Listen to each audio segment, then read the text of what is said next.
ഒരു ദിവസം ഭക്ഷണം കഴിക്കുമ്പോൾ ഭാര്യയുടെ സൂപ്പ് കഴിച്ചപ്പോൾ ഒരാൾക്കെന്തോ പന്തികേട് തോന്നി. ഭാര്യയും ഭർത്താവും സന്തോഷത്തോടെ ഭക്ഷണം കഴിക്കുമ്പോൾ മകൻ പീറ്റർ മാത്രം തന്റെ പാത്രത്തിൽ തൊട്ടിരുന്നില്ല.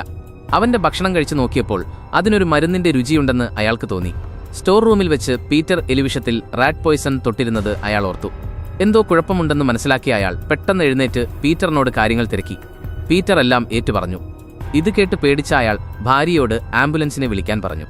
എന്നാൽ പീറ്റർ ഫോൺ ലൈൻ നേരത്തെ തന്നെ മുറിച്ചിരുന്നു. ഭാര്യയ്ക്ക് ഒന്നും മനസ്സിലാക്കുന്നതിന് മുൻപ് തന്നെ അയാൾ വയറ്റിൽ അതിശക്തമായ വേദന അനുഭവപ്പെട്ട് മേശപ്പുറത്ത് കറുത്ത രക്തം ഛർദ്ദിച്ചു.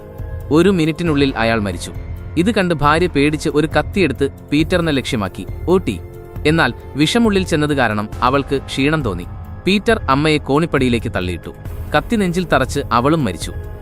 ഇതെല്ലാം പീറ്റർ ചെയ്തത് സ്റ്റോർ റൂമിന്റെ താക്കോലെടുക്കാൻ വേണ്ടിയായിരുന്നു. മുറിയിലെ ചുമരിൽ ഒരു ദ്വാരം കണ്ട പീറ്റർ തന്റെ സഹോദരിയെ മാതാപിതാക്കൾ സ്റ്റോർ റൂമിനകത്ത് പൂട്ടിയിട്ടിരിക്കുകയാണെന്ന് മനസ്സിലാക്കി. അവളെ അവൻ ഒരിക്കലും കണ്ടിട്ടില്ലായിരുന്നു. സ്റ്റോർ റൂമിന്റെ ഭിത്തിയിലെ വലിയ ക്ലോക്ക് മാറ്റി അവിടെയുള്ള രഹസ്യവാതിൽ അവൻ കണ്ടു. അവൻ താക്കോലിട്ട് വാതിൽ തുറന്നതും ഉള്ളിൽ നിന്നൊരു ഭയങ്കര ചിരി കേട്ടു. പേടിച്ച പീറ്റർ വേഗം തിരിച്ച് റൂമിലേക്ക് ഓട്ടി വാതിൽ ഭദ്രമായി പൂട്ടി.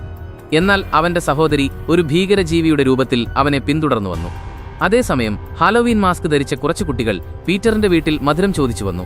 അവരിൽ ബ്ലോഡി എന്ന കുട്ടി എപ്പോഴും പീറ്ററിനെ കളിയാക്കുമായിരുന്നു. 4 കുട്ടികളും വാതിലിന്റെ അടുത്തെത്തിയപ്പോൾ വാതിൽ താനെ തുറന്നു, അവരെ അകത്തേക്ക് ക്ഷണിക്കുന്നത് പോലെ. ഒന്നും ആലോചിക്കാതെ കുട്ടികൾ അകത്തേക്ക് കയറി വീടിനുള്ളിലെ സാധനങ്ങൾ നശിപ്പിച്ചു.